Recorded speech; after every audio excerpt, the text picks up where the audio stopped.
can you imagine being in that submarine and then like you're next to someone who's trying to use up all the oxygen? Because they would be hyperventilating. Like, oh my god, stop breathing.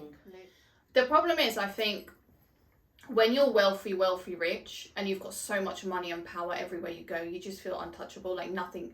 It's like, you know, it's like the Titanic. It's like the Titanic. When people went on the Titanic, what were they saying? They were like, this... Even God can't. Even God can't sink it. Yeah, because it was all the rich people. Yeah, that Titanic is cursed. Like, you've got no place in the sea. Like, you shouldn't be there. Someone in the comments said, like, oh, even now the Titanic is still, like, killing people. And it's like, why would you want to do that? Because when you reach that level of wealth, when you're sat down with your friends, you've all got the same supercars, you've all had the same experiences. What's left? What's left to brag about? Oh, you know, I've been to Mars, or I've been to the moon, or I've been to space, or, oh, I went on a tourist trip to see the Titanic. It's just like they're always trying to reach that next high, that next thing. And that's why they say some people have more money than sense, because they lose that touch with reality. A lot of people who reach that level of wealth lose their mind. But is there a difference between new money and old money? Because I feel like new money people who used to be broke, who have just made it, they're smart when it comes to these things because they know they can lose it. Yes. And they've been broke. Yeah, they've been broke. Do you know what I mean? They've seen the struggle. But I feel like old money, they've always had it. Can you imagine? Always having it. It's like the Kim Kardashian kids. Oh, they're kids. Like North. Oh, yeah. They're gonna... Yeah, they're not in touch with reality. 100% no. Because like, oh, Mum, I like Ice Spice. I like this singer. That's fine, I'll get it flown up for you.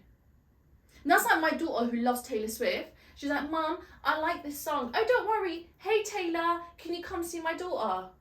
But do you know what's really, really sad about this whole thing? Because I don't really care about them. I'm not gonna lie. Like, if you're that stupid to go into the ocean and feel like you're untouchable, even though you've been warned and they signed the contract and you've still done it, I don't feel sorry for you. But the person I do feel sorry for, to a certain extent, is a 19-year-old kid that got scammed by his dad to go on this stupid excursion. What is that? Literally. Imagine. But forget that. Can you imagine how this sounds to, let's say, people from a third world country that have to struggle every day to get their next meal? You know, they actually have to face hardships in life because, you know, not out of choice, but out of survival. And they hear this and they're like, there are people in the world who are super wealthy who choose to put themselves in that position. Yeah. No sympathy. But that's what people were saying. So there was like a lot of, while the search party was going, there was a boat, I think from, I don't know if it was like Turkey. Oh, one of the refugee carriers. Yeah. Imagine. I think over 100 people died during that period in that ocean. No one cared. That's deep. Why do we care about these people that have gone into the ocean? You know why? Because the name of the Titanic is attached to it. Yeah. The media love that. Anything to the Titanic, they love it. Let it go, man. Let it go. The ship sank. It killed a lot of people. People need to, this is why, leave the dead to rest. Why do we have this obsession with revisiting our past in such a way where we have to try and bring it back to life? We don't want to let go of these things in the past. Yeah. Let it go. But I was watching a video and one of them, I don't know if it was a 19-year-old, he was recording the whole thing as he's walked in, and they're like so claustrophobic. Can you imagine? They're literally like that. That's the worst way to die. Yeah. Imagine. And have you guys ever been in a situation where you've been stuck in a lift with like people that you don't like, and then you start getting claustrophobic, and then they start to panic, and then it makes you panic? And that's a lift. You've got space. You can't stand up. Do you understand? Oh! You can't stand up. So they've probably all got like DVTs and stuff as well. I don't know how long DVTs? Like clots forming. Because they're not moving. Oh my day. They're in that one position. Your blood is not moving. Oh my day. You're literally sat there and it's like 4 basically. Was it 5 of them? Was it 5? I think it was 5 people, yeah. 5 sausages. And then he's got that moment where he's recording the door and then the girl's just like shutting it and it goes like that and then it goes... No.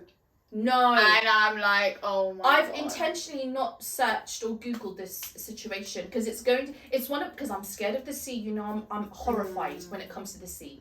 I don't think us humans need to be in the sea. We shouldn't be on ships there. We shouldn't be on these yachts. Pirates. You've got sharks. You've got orcas, bloody orcas now. These whales attacking yachts and killing people in boats because they're smart and they work as a team. You're in the ocean. You're in the ocean. All it takes is that One wave. well, not even one, just God. Iceberg. B and B. Oh.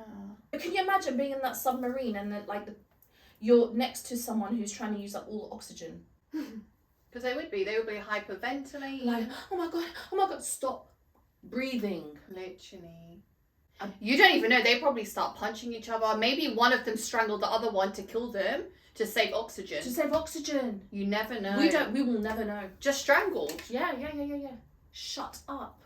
Yo. Right, let's do a vote. Who should we kill next? Who doesn't deserve to survive? And then they vote for, let's say... Well, the Pakistanis would win because there's 2 against 3.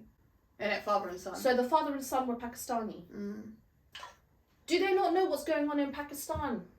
With the military coup, with the president. They've got 1,000,001 problems to deal with.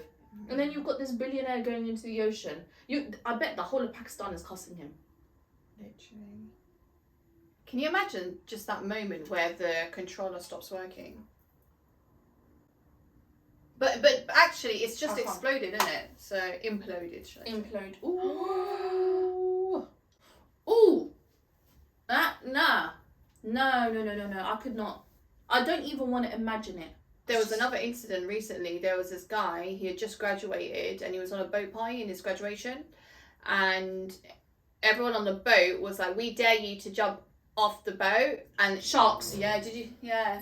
Did you hear about that? I saw a brief clip of it and I was like, there's no way I'm not clicking on this. Yeah, it was like shark infested water and he literally jumped in. And then what happened to They him? ate him alive. Right, I don't feel sorry for you. I don't feel sorry for you. How are you jumping into shark infested water? What's happening to the world? Are we that bored? Literally. What are you doing? Because you know I'm a daredevil. If you dare me to do something, I'll do it. But there's no, levels. that there's Sharks. level sharks. Sharks. What a nice midnight feast for them. Unexpected. Imagine like the parents. Imagine having to say, that's how my son died. He jumped into the ocean when he didn't need to. And we've struggled all our lives to get him through, college.